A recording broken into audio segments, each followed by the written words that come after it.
एक बड़ा मुर्गी गांव में घुस आता है और घर तोड़ने लगता है। इसे देखकर किसान सब डर जाते हैं और जंगल की ओर भागने लगते हैं।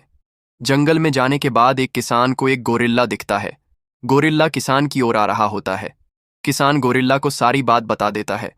फिर गोरिल्ला किसान के साथ गांव की ओर चला जाता है और गोरिल्ला मुर्गी को समझाने लगता है। मुर्गी गोरिल्ला के डर से समझ जाती है।